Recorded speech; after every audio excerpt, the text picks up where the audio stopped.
right, Amazon has a new original movie called G20, starring Viola Davis as the president, Danielle Sutton, and the bad guy is played by Anthony Starr of Homelander fame. His name's Rutledge. That's his last name. So the movie it's a very basic action movie premise. You know, all the world leaders go to the G20 summit. Viola Davis's character is planning to pitch an idea for farmers in America to use cryptocurrency instead of cash to make things more consistent, easier for them to, operate day to day and stuff like that. I'm not really explaining it well, but that's just kind of the gist. And so at the G20 summit, it gets taken over by Anthony Starr and all his men. And then, of course, Viola Davis's character has to, kick ass and save everybody. Basic premise. And the movie itself, that's just how it plays out. It's just a basic action movie. In the beginning, I was like, okay, let's see where this goes. You got Anthony Starr, you got the guy who plays Homelander, but honestly, like, he's totally wasted. He just doesn't really do anything. He's just a whiny Australian. He's just an Australian terrorist, and he just whines the whole time. He doesn't really speak a lot. He's just kind of like,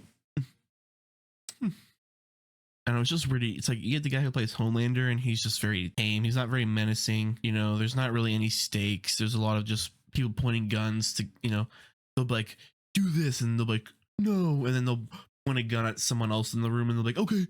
And that just happens over and over and over again. There's not really any stakes. I think like a couple people will get shot and killed. But other than that, you have Anthony Anderson, who's, at least from me, I've known him more just from more comedy stuff. He's in a more serious role playing the first husband. And they also have two kids.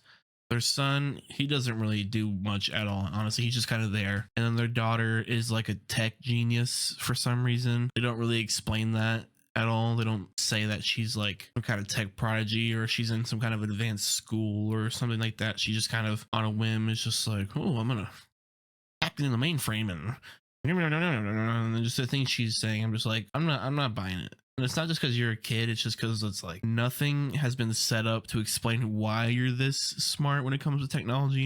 It just seemed like a very convenient plot device that was not explained at all. And of course it comes into play by the end and she helps save the day because she's a tech genius for some reason. And yeah, just generic like hostage negotiations. Viola Davis's characters with another group of people. They're out running around trying to save people, and like I said, it's just very generic. By the end, I was bored. I checked my phone at one point, and I was like, "There's still 30 minutes left," and I was just like, "Oh."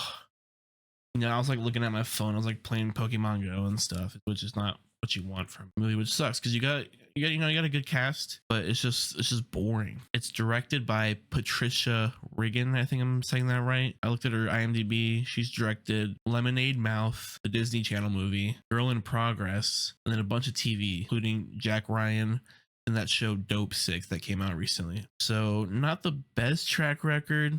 Lemonade Mouth, I enjoyed when I as a kid watching that movie, but you can tell that they're not really the the most versed in directing. Not to shit on the person, it was more like the writing. The director didn't have a writing credit, so people who wrote the movie, you can kind of blame them for that.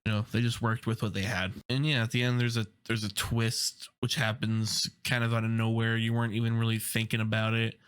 At some point in the movie they're like, oh, there's a rat in the G20 and that's how this all happened, and they reveal who it was, and I was just like, what? I was like, I guess I could have seen that coming, but I didn't. Again, I was bored and didn't care enough to even try to think about what was going to happen. When you're invested in a movie, you're like, oh, what's going to happen? Right, this person. If I was like that, I would have figured out who it was like instantly. But since I did not care, I was just like, okay, sure. This person is okay. Sure. So yeah, just generic, boring action movie. Viola Davis is good with what she has. Anthony Starr is wasted. There's a lot of plot conveniences and stuff, which is annoying. And rants aside, I'd give this movie a 2 out of 5, maybe even lower, but I'll be generous. And yeah, comment below. Did you watch this movie? Do you care to watch this movie? After watching this, did I convince you not to watch the movie? Let me know. Hit the like button, subscribe.